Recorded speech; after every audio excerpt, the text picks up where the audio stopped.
स्वागत है आपका अपने चैनल अकीदा स्टडी मंत्रा में। जैसा मैंने आपसे प्रॉमिस किया था, हम जल्दी मिलेंगे लॉ सीरीज़ की वीडियो में। तो आज की जो वीडियो है वो मोस्ट इम्पॉर्टेंट क्वेश्चन के लिए है। ठीक है, आज हम पढ़ेंगे इंटरप्रिटेशन ऑफ स्टैचूज़, संविधियों का निर्वचन। तो आज मोस्ट इम्पॉर्टेंट क्वेश्चन है, आप इन्हें अच्छे से पढ़ लीजिएगा। अगर आपको वीडियो अच्छी लगती है तो चैनल को लाइक और सब्सक्राइब कीजिएगा। ठीक है फ्रेंड्स। तो फ्रेंड्स, सबसे पहले जो आज ये क्वेश्चन है संविधि, तो मैं आपको बस एक लाइन में संविधि को हम स्टैचू कहते हैं, इसका मतलब समझा देती हूँ, फिर हम अपने क्वेश्चन स्टार्ट करते हैं। देखिए, संविधि को बोलते हैं इंग्लिश में क्या बोलते हैं, स्टैचू बोलते हैं। जैसे हम लोग अपने घर में रहते हैं, हमारे मम्मी पापा हमारे लिए एक कानून बनाते हैं कि आपको सुबह जल्दी उठना है, स्कूल जाना है, कोई रूल बना दिया गया। उसी तरीके से जो हमारी कंट्री होती है उसमें क्या होती है, संसद होता है। संसद क्या करता है, कानून का निर्माण करता है। ठीक, और उस कानून को लागू करने का काम किसका होता है, न्यायपालिका का। ठीक है, तो निर्वचन क्या होता है, निर्वचन को बोलते हैं इंटरप्रिटेशन। इसका मतलब है कि आपने जो कानून बनाया, संविधि का मतलब है कि जो हमारी संसद है वो कानून बनाती है। ठीक, तो जो निर्वचन होता है वो क्या कानून बनाया गया उसको व्यक्त करना। मतलब जैसे कि हमारी संसद ने कानून बनाया कि हमें रोड पर बाईं तरफ चलना चाहिए, अगर आप बिना हेलमेट के चलोगे तो आप पर जुर्माना लगेगा। तो इंटरप्रिटेशन ऑफ स्टैचू, तो बिना हेलमेट के आप चलोगे तो आप पर फाइन लगेगा। तो ये जो पूरा कानून है इसका क्या मीनिंग है, क्या अर्थ है, इसको हम लोग बोलते हैं इंटरप्रिटेशन ऑफ स्टैचू, अर्थ। तो संविधियों का निर्वचन का मतलब होता है जो भी कानून बनाया गया है उसका अर्थ क्या, उसका मीनिंग क्या है। तो एक लाइन में है संविधि मतलब कानून, निर्वचन का मतलब है अर्थ। कानून का क्या अर्थ होता है उसको जो सही से डिस्क्राइब करता है वो हमारी न्यायपालिका मतलब कोर्ट करते हैं, इसी को बोलते हैं संविधियों का निर्वचन। ठीक है।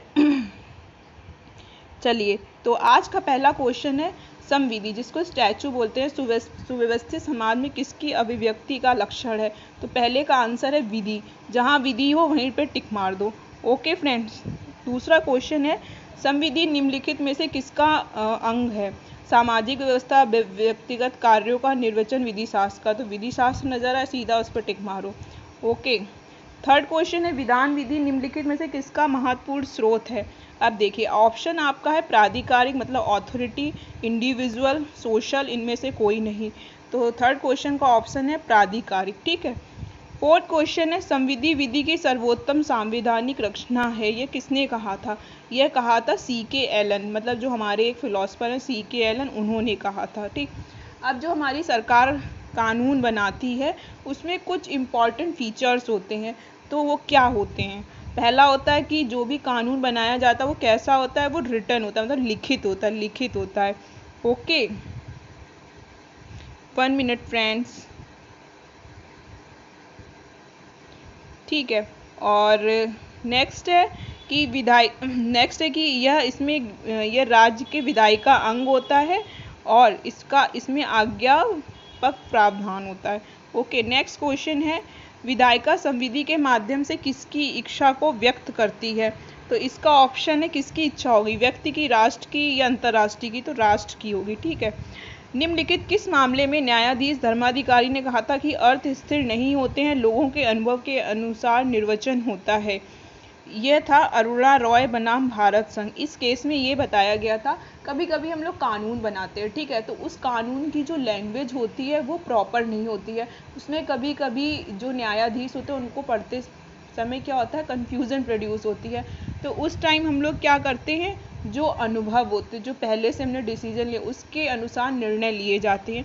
यह किस केस में कहा गया था, अरोड़ा रॉय बनाम भारत संघ में कहा गया था। ठीक है फ्रेंड्स।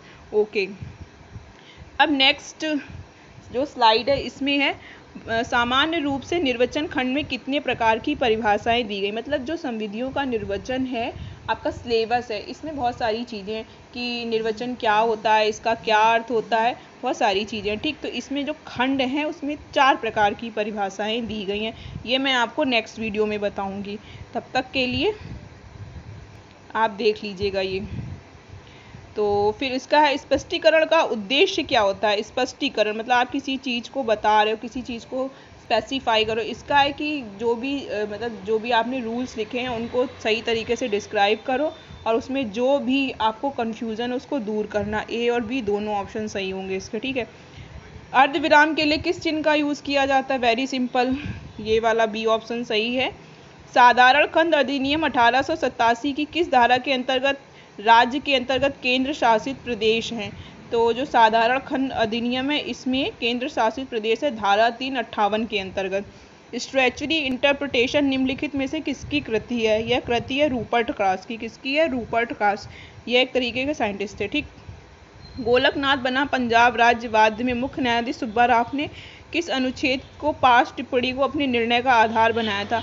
पास टिप्पणी मतलब किसी चीज़ पे कमेंट करना, यह था अनुच्छेद 368 मतलब आर्टिकल 368, ठीक है। अब आप कमेंट बॉक्स में कमेंट करके ये बताएंगे, ये आज आपका होमवर्क है कि जो आर्टिकल 368 है वो क्या कहता है, ठीक।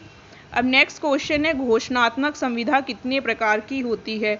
तो घोषणात्मक संविधा आपको भी पता है कितने प्रकार की होती है? 2 प्रकार की होती है। संदेह निवारण हेतु पारित संविधियां क्या कहलाती हैं? अगर किसी चीज़ में किसी भी कानून में आपको संदेह हो रहा है उसके लिए जो भी कानून बनाया गया है तो उसको हम लोग क्या कहते हैं?